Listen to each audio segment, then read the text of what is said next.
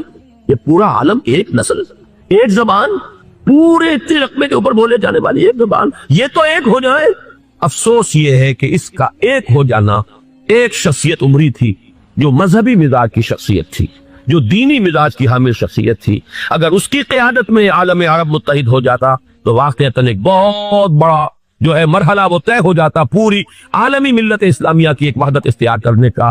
وہ شخصیت تھی شاہ فیصل شہید کی، اور اس لفظ کے ساتھ ہی آپ کے ذہن میں آ گیا ہوگا کیوں انہیں شہید کر دیا گیا، کس نے کیا کرایا، کہاں سے تعلیم حاصل کر کے آیا تھا وہ جس نے شہید کیا شاہ فیصل شہید کو، اس کی گردن پر کون سوار تھی، وہ یہودی لڑکی کے جس کے فوٹو بھی شائع ہوئے، ایک گردن پر اٹھائے کھڑا ہوا شہزادہ اپنی ایک یہودی دوست کو، لڑکی کو، اور وہی ہے کہ جس نے جا کر پستول سے شہید کیا ہے۔ جہاں میں اچھی طرح جان لیجئے، جیسے بارہا میں نے عرض کیا ہے کہ حضرت عمر کو شہید کرنے والا کہنے کو ابو لولو فیروز تھا، لیکن اس کے پیچھے پورا ایرانی نسل پرستی کا جو پورا پس منظر ہے، اسے تو ہر شخص جس کی ذرا بھی نگاہ جو ہے جو صرف منظر کو نہ دیکھ رہی ہو، پس منظر کو بھی دیکھنے والی ہو، وہ تو جان دے گی کہ ابو لولو فیروز ایک فرد کا نام نہیں تھا، وہ ایران کا انتقام تھا عالم عرب سے۔ بالکل اسی طریقے سے یہ امریکی استعمار کا ہتھ کنڈا تھا، اسے محسوس ہوا۔ شاہ فیصل مذہبی مزاج کا شخص یہ ابھر رہا ہے، اور یہ شاہ فیصل کی حکمت عملی کا ذرا آپ اندازہ کیجئے۔ لاہور میں سمٹ کانفرنس ہوئی، اس میں وہ آئے، سب سے ٹاورنگ پرسنالٹی پورے اس وقت عالم اسلام کے اندر شاہ فیصل کی تھی، اور وہ گویا کہ ایک بہت ہی جس کو کہا جائے کہ ایک بہت ایلڈرلی، ایک بزرگانہ ایک شخصیت جو ہے، اور انہوں نے اپنے دولت کے دروازے، عرب میں وہ مشہور تھے کہ نہایت خسیس اور بخیل انسان تھا، اس لیے کہ وہاں وہ خرچ کرتے تھے حساب کتاب کے ساتھ، لیکن ان کے خزانے کھلے ہوئے تھے عالم اسلام کے لیے، ادھر بھی مدد ہے، ادھر بھی مدد ہے، ادھر بھی کام ہو رہا ہے، ادھر بھی کام ہو رہا ہے۔ پھر انہوں نے تیل کا ہتھیار استعمال کر کے ایک دفعہ امریکہ کو دن میں تارے دکھا دیے تھے، لہذا ان کا ہٹایا جانا سین سے یہ امریکی استعمار کے لیے لازم تھا۔ اب لے دے کر رہ گئے کون؟ سیکولر مزاج کے لوگ۔ پہلی اٹمپٹ جمال عبد الناصر نے کی، ناکام ہو گیا۔ قذافی صاحب نے کوشش کی کہ وہ ان کی جانشینی حاصل کر لے، ناکام ہو گیا۔ اب ایک تیسری شخصیت صدام حسین کی، ملحد ہے، اسلام سے کوئی سروکار نہیں، بعث کا فلسفہ، سیکولرزم پلس عرب نیشنلزم، یہ اصول ہے، لیکن یہ ہے کہ یہ شخصیت ابو بکر ایسی آئی ہے کہ اس سے اس وقت یہ جان لیجئے، میں امریکہ میں بھی عربوں سے مل کر آیا ہوں، سعودی عرب میں بھی اب میں کو دیکھ آیا ہوں، نوجوان نسل جو ہے عربوں کی، پورا جو دوسرے عرب ممالک ہے جہاں پر کہ مذہب کا اتنا چرچا ہی نہیں ہے، پورا فلسطینی عرب، جارڈن کے عرب، شامی عرب عوام، وہ سب کے سب صدام کے پیچھے ہیں، اس لیے کہ انہیں نظر آ رہا ہے کہ ایک شخص پھر ایسا پیدا ہو کر سامنے آ گیا ہے جو شاید عالم عرب کو پھر یونائٹ کرتا، اور یہ ہے اصل وہ شے کہ جو امریکہ کے لیے کسی صورت میں قابل قبول نہیں۔ دولت کے یہ ذخائر، خلیج کی یہ دولت، سیال سونا اور اس کے ذخیرے، اور یہ کسی طریقے سے یہ امریکہ کے زیر اثر نہ رہے، یہ ہے وہ شے جو اسے برداشت نہیں ہے۔ وہ کوئی اربوں کی محبت میں نہیں آیا 2.5 لاکھ فوج لے کر، وہ کوئی شاہی عرب جو خاندان ہے سعودی، اس سے اس کی کوئی دلچسپی نہیں ہے، کوئی پتہ نہیں کہ وہ خود ان کو ہٹا دے اور وہاں پر کوئی جمہوری ڈھانچہ جو ہے وہاں پہ کھڑا کروا دے خود امریکہ۔ اس لیے کہ سعودی عرب میں دیکھ آیا ہوں، حالات اگرچہ ظاہر بات ہے کہ زیادہ گہرائی میں تو وہاں جانے کا موقع ہی نہیں ہوتا، بہت ہی مستبد حکومت ہے، لیکن صاف نظر آ رہا ہے کہ اس وقت دونوں طبقے نوجوانوں کے جو ہے وہ شاہی خاندان کے شریک خلاف ہو چکے، جو وہاں پر جدید مثقف طبقہ ہے، جدید تعلیم یافتہ، جو باہر پڑھ کر آیا ہے امریکہ میں اور کہیں اور وہ کثیر تعداد میں، وہ صاف سوال کر رہے ہیں کہ یہ بلینز اور بلینز آف ڈالرز کے جو ہمارا خرچہ آتا تھا، ہمارے ہتھیاروں کے آرڈر جاتے تھے، وہ کہاں گئے؟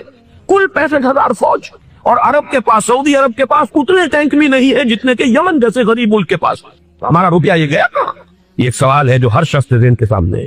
اب ہمیں اپنے معاملات کو خود سنبھالنا ہوگا۔ اسی طریقے سے جو مذہبی طبقہ ہے، اور وہاں ہے بڑی تعداد میں مذہبی طبقہ نوجوان جن میں بڑا جذبہ ہے، اور ان کا وہ جوش جہاد انہیں جہاد افغانستان تک لے کر آیا ہے۔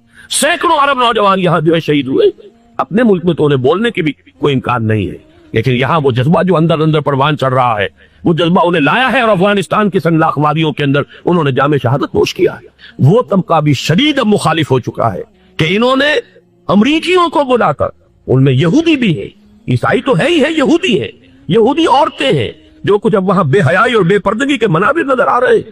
یہ سرزمین عرب، میں نے امریکہ میں تقریر سنی ہے اسنا کے جو فائنل ان کا ایک سیشن تھا اسلامک سوسائٹی آف نارتھ امریکہ، جس میں میں مدعو کیا گیا تھا، اسی لیے میں نے یہ سبق کیا تھا۔ ایک نوجوان نے جو تقریر وہاں پر کی ہے، واقعہ یہ ہے کہ میں حیران رہ گیا اس کی جرأت کا۔ اس نے کہا کہ حضور نے فرمایا تھا کہ جزیرہ نما عرب میں دو دین جمع نہیں ہو سکتے، اور آج شاہی خاندان کی صرف اپنی حکومت کو بچانے کے لیے امریکیوں کو اتنی بڑی تعداد میں بلا لیا گیا ہے، جن میں موبائل چرچ بھی ہے، موبائل سینیگوگز ہے، یہودی مرد اور عورتیں جو ہے دندناتے پھر رہے آج عرب کی سرزمین پر۔ لہذا جو مذہبی طبقہ ہے وہ اس پر شدید رد عمل جو ہے اس کے اندر پایا جاتا ہے۔ یہ حالات ہیں جو میں آپ کے سامنے چاہتا تھا کہ رکھوں۔ یہ وہ شامت اعمال ہے۔ ایک طرف یہ کہ وہ شخصیت جو ہے صدام حسین کی وہ کوئی پسندیدہ شخصیت نہیں، لیکن یہ کہ اس شخصیت کو تقویت دینے والے بھی تو یہی لوگ تھے۔ انہیں خطرہ تھا ایران کے انقلاب سے کہ کہیں اسی قسم کا کوئی انقلاب ہمارے ہاں نہ آ جائے، لہذا انقلاب ایران کو ایکسپورٹ نہ ہونے دے، اس لیے انہوں نے اسی صدام حسین کو بلینز اور بلینز آف ڈالرز کی مدد دی۔ آج وہی ہے، عربی کی تو ایک کہاوت بھی ہے، سم من کلبک یا کو اپنے کتے کو کھلا بلا کے موٹا کرو، کسی روز تمہیں کو کاٹے گا۔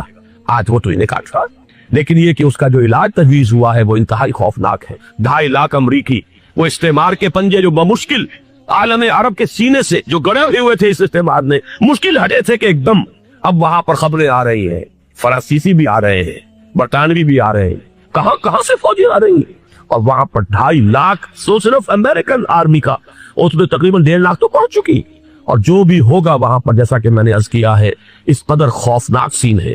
میں نے بہت سے حضرات واقف ہوں گے، کئی مرتبہ میں نے حوالہ دیا ہے مولانا سید حامد دیا رحمہ اللہ کا، انہوں نے ایک دفعہ مجھے بتایا تھا کہ احادیث میں جو قرب قیامت کے حالات و واقعات کی پیشن گوئیاں ہیں ان میں یہ ہے کہ وہ جو آخری جنگ ہو رہی ہے جو کہ دجال کے خلاف ہوگی مسلمانوں کی، اور جس میں کہ حضرت مسیح علیہ السلام کا نزول ہوگا، جس کے سلسلے میں اس سے پہلے ایک جنگ ہوگی بہت خوفناک، اور عجیب الفاظ ان کے یہ تھے کہ اس میں ایک طرف مسلمان اور عیسائی اور یہودی تینوں ہوں گے۔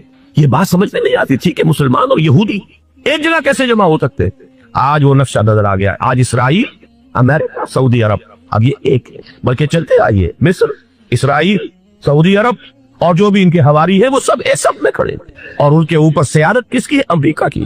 وہ نقشہ آ گیا ہے، اور اس جنگ کے سلسلے میں مولانا حامد میاں رحمہ اللہ نے مجھے بتایا تھا کہ حدیث میں الفاظ آئے ہیں، اتنے لوگ ہلاک ہوں گے کہ ایک پرندہ سینکڑوں میل تک اڑتا ہوا چلا جائے گا اور اسے سوائے لاشوں کے اور کچھ نظر نہیں۔ یہ نقشہ خاکم بدہن تلا ہوا ہے، کھڑا ہوا ہے۔ جو بھی ہوگا کیمیاوی جنگ، کیمیاوی وارفیئر، کیمیکل وارفیئر اور پھر ایٹمک وارفیئر، اس کی کھلی دھمکیاں دی جاتی ہیں۔ کبھی کوریا کے بارے میں اندیشہ تھا کہ یہ درندے خدا کی دھرتی کو، کوریا کی غریب بستی کو ناگاساکی بنا کے چھوڑیں گے، ہیروشیما بنا